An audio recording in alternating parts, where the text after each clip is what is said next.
नमस्कार, मैं हूं श्वेता। उत्तर प्रदेश की खबरों में आपका स्वागत है। आज है 20 जनवरी, दिन मंगलवार।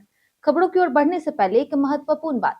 अगर आप भी सरकारी नौकरी की तैयारी कर रहे हैं तो हमारे बुलेटिन के अंत में हम रोज करंट अफेयर्स के कुछ सवाल लेकर के आते हैं, जिसका अगर आपने सही जवाब दिया तो आपका नाम हमारे बुलेटिन के अंत में दिखाया जाएगा। चलिए एक नजर डालते हैं आज की सुर्खियों की ओर। यूपी नीट पीजी तीसरे चरण के लिए रजिस्ट्रेशन 23 जनवरी से होगी शुरू। एसआईआर के तहत यूपी में दावे और आपत्तियों की आखिरी तारीख 6 फरवरी। स्टार्ट इन यूपी के साथ सेंटर ऑफ एक्सीलेंस को 27.18 करोड़ रुपए मिले। यूपी सरकार अब शहरों में बड़े या छोटे धार्मिक मेलों का उठाएगी खर्च। Pat Cummins T20 world cup 2026 के शुरुआती मैचों से रहेंगे बाहर। चलिए एक नजर डालते हैं आज की 25 बड़ी खबरों की ओर। इंडिया एग्जिम बैंक ने मैनेजमेंट ट्रेनी 40 पदों के लिए भर्ती निकाली। इंडिया एग्जिम बैंक ने मैनेजमेंट ट्रेनी के 40 से रिक्त पदों के लिए भर्ती निकाली है। आवेदन प्रक्रिया 1 फरवरी 2026 तक ऑनलाइन जारी रहेगी। पात्रता के लिए उम्मीदवार ने MBA, PG, DBA, PG, DBM, MMS या फिर CA जैसी डिग्री प्राप्त की हो और उम्र 21 से 28 वर्ष के बीच होनी चाहिए। आरक्षित वर्ग को छूट मिलेगी। आवेदन eximbankindia.in पर या फिर डायरेक्ट लिंक से किया जा सकता है। आवेदन शुल्क सामान्य OBC के लिए 600 रुपए, वहीं SC, ST, WS, PWBD के लिए 100 रुपए है। पदों का वितरण अनरिजर्व 19, SC 5, ST 3, OBC 10 और EWS 3।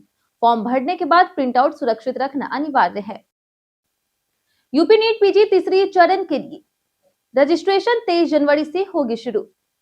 यूपी नीट पीजी 2025 के तीसरे चक्र की काउंसलिंग के लिए ऑनलाइन रजिस्ट्रेशन 23 जनवरी से शुरू होकर के 1 फरवरी सुबह 11 बजे तक चलेगा। अभ्यर्थी इस दौरान फीस भी जमा कर सकते हैं। मेरिट लिस्ट 2 फरवरी को जारी होगी, वहीं चॉइस फिलिंग 3 से 7 फरवरी तक और सीट अलॉटमेंट 9 फरवरी को घोषित होगा। यूपी में प्रत्येक एकड़ क्षेत्र में बन रहे अमृत सरोवर। यूपी में मिशन अमृत सरोवर से ग्रामीण क्षेत्रों में जल सुरक्षा और विकास को नई दिशा मिल रही।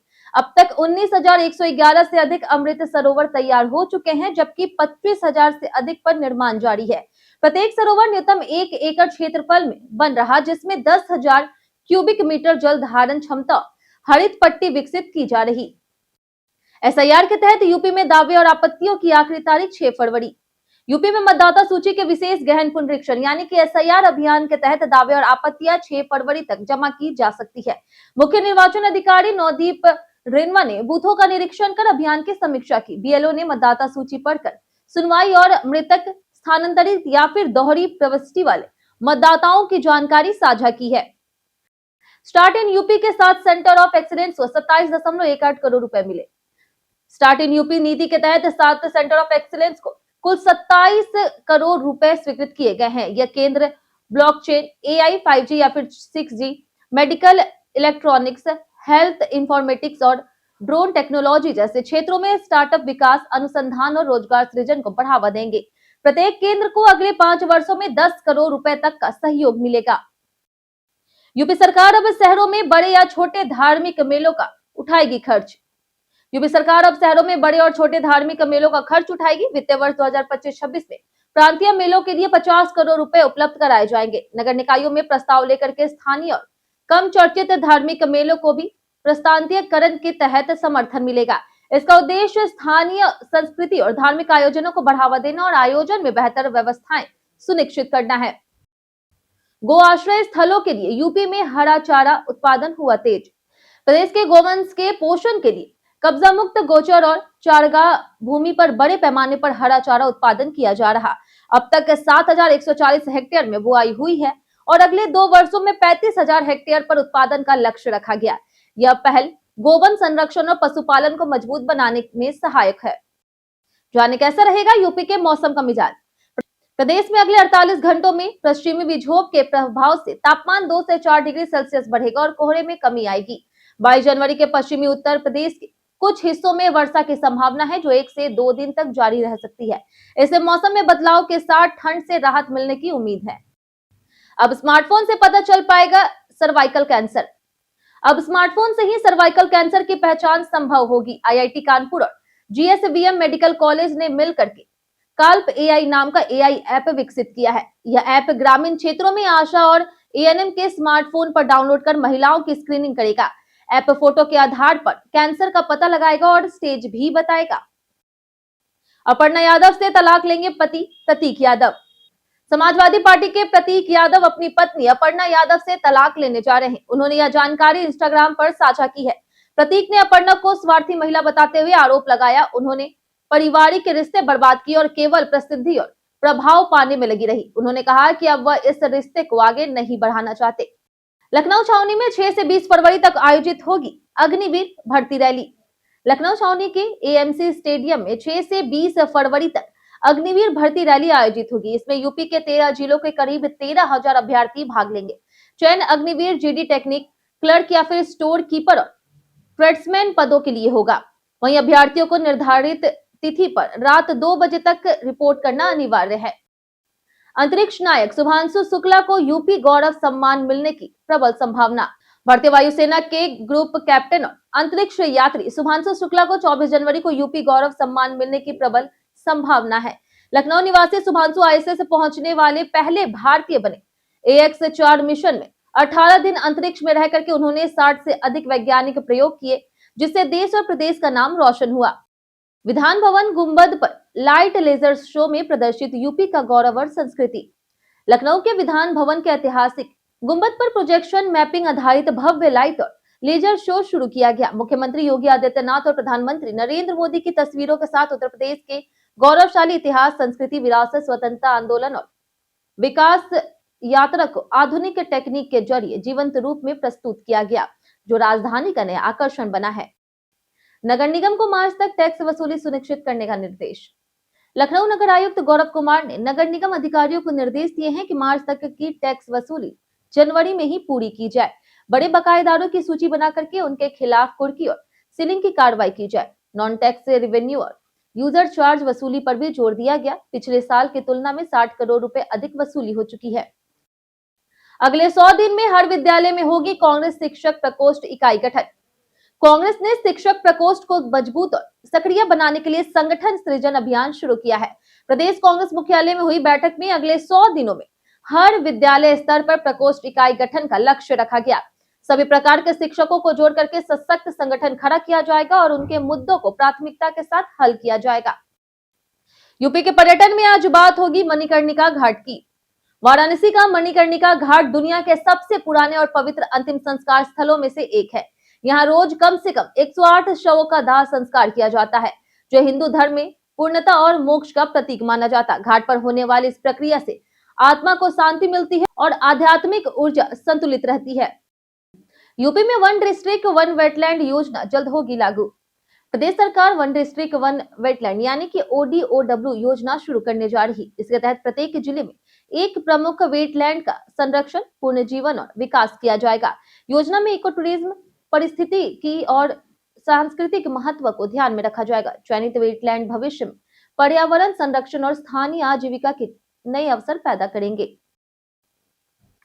Pat Cummins T20 world cup 2026 के शुरुआती मैचों से रहेंगे बाहर। T20 वर्ल्ड कप 2026 से पहले ऑस्ट्रेलिया को बड़ा झटका लगा। तेज गेंदबाज पैट कमिंग्स टूर्नामेंट के शुरुआती कुछ मैचों में नहीं खेल पाएंगे। चीफ सिलेक्टर जॉर्ज बेली ने पुष्टि की है कि कमर की चोट के कारण कमिंग्स दूसरे या फिर तीसरे मैच के बाद टीम को ज्वाइन करेंगे। चयनकर्ताओं ने उन्हें दूसरे हाफ में उपलब्धता को देखते हुए टीम में शामिल किया। मान्यता न होने पर भी मदरसा बंद नहीं होगा। इलाहाबाद हाईकोर्ट के लखनऊ बेंच ने श्रावस्ती के सीएम मदरसा अहले सुन्नत इमाम अहमद रजा को बंद करने के जिला अल्पसंख्यक कल्याण अधिकारी के आदेश को रद्द कर दिया है। कोर्ट ने कहा कि मान्यता न होने पर मदरसा बंद नहीं होगा, केवल सरकारी अनुदान का हकदार नहीं होगा और छात्रों को सरकारी लाभ नहीं मिलेगा। लखनऊ की छात्रा सृजा वर्मा बनी राष्ट्रीय वीर गाथा 5.0 विजेता। लखनऊ पब्लिक स्कूल की 5वीं की छात्रा सृजा वर्मा ने राष्ट्रीय प्रतियोगिता वीर गाथा 5.0 में जीत हासिल की है। 24 जनवरी को नई दिल्ली में राष्ट्रीय समारोह में उन्हें सम्मानित किया जाएगा। उन्होंने परमवीर चक्र विजेता सूबेदार मेजर योगेंद्र सिंह यादव को अपना आदर्श मानते हुए वीरता और देशभक्ति पर प्रभावशाली रचना प्रस्तुत की, जो निर्णायक मंडल को प्रभावित कर गई। ऑपरेशन पहचान में केवल 13,000 किराएदारों ने अब तक रजिस्ट्रेशन करवाया। लखनऊ पुलिस ने ऑपरेशन पहचान के तहत किराएदारों का रजिस्ट्रेशन अभियान शुरू किया, जिसमें अब तक केवल 13,000 किराएदारों ने रजिस्ट्रेशन कराया है। राजधानी की अनुमानित आबादी 53 लाख है, इसलिए सुरक्षा पर व्यापक प्रभाव के लिए रजिस्ट्रेशन और सत्यापन बढ़ाना आवश्यक है। पुलिस मोहल्ले में जागरूकता फैला रही और गैर पंजीकरण पर कानूनी कार्रवाई का भी संकेत दिया। यूपी फेमस पर्सनैलिटी में आज बात होगी दिनेश लाल यादव की। दिनेश लाल यादव, जिन्हें निरहुआ के नाम से भी जाना जाता है, भोजपुरी गायक, अभिनेता, सांसद और टीवी प्रस्तुत करता है। गाजीपुर के टंडवा के निवासी निरहुआ को यश भारती से सम्मानित किया जा चुका है। उन्होंने एल्बम निरहुआ सटल रहे से प्रसिद्धि पाई। 2022 में आजमगढ़ लोकसभा उपचुनाव जीतकर राजनीति में भी पहचान बनाई। उन्होंने कई हिट भोजपुरी फिल्मों में अभिनय किया है। लखनऊ में सुप्रीम कोर्ट आदेश पर नेहा सिंह राठौड़ ने दर्ज कराया बयान। सुप्रीम कोर्ट के आदेश पर गायिका नेहा सिंह राठौड़ सोमवार को हजरतगंज कोतवाली लखनऊ पहुंची और अपने खिलाफ दर्ज पहलगाम आतंकी हमले से जुड़े मुकदमे में बयान दर्ज करवाया। इससे पहले स्वास्थ्य कारणों में वह बयान दर्ज कराने नहीं आ सकी थी। उनके खिलाफ बनारस के लंका थाने में भी भड़काऊ पोस्ट मामले में मुकदमा दर्ज है। ऑफ सीजन में एसी खरीदना सबसे स्मार्ट और सस्ता विकल्प। जनवरी 2026 में एयर कंडीशनर खरीदना सबसे फायदेमंद समय माना जा रहा। ऑफ सीजन में कीमतें कम होती है, डिस्काउंट और एक्सचेंज ऑफर मिलते हैं और इंस्टॉलेशन जल्दी और बेहतर होता है। रिपब्लिक डे सेल के दौरान ई कॉमर्स साइट्स पर नो कॉस्ट ईएमआई और बैंक डिस्काउंट जैसे फायदे भी उपलब्ध है। साथ ही मनचाहा मॉडल आसानी से मिल जाता है। कई कारणों से दर्ज है भारत के इतिहास में आज की तारीख। 1871 में रतनजी टाटा का जन्म हुआ, जिन्होंने टाटा समूह के निर्माण में योगदान दिया। 1940 में कृष्णम राजू, 1945 में अजीत डोभाल और 1948 में रतन थियम का जन्म हुआ। वहीं 1961 में अंजुलाई अमल निधि का जन्म हुआ।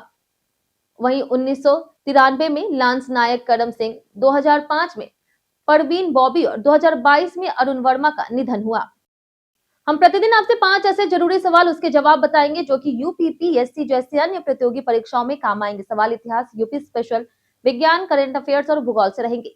पूछे गए 5 सवाल में आपने कितना सही जवाब दिया, ये हमें कमेंट करके जरूर बताएं। तो हमारा पहला सवाल है, वर्ष 1937 से 1950 के मध्य उत्तर प्रदेश को किस नाम से जाना जाता था?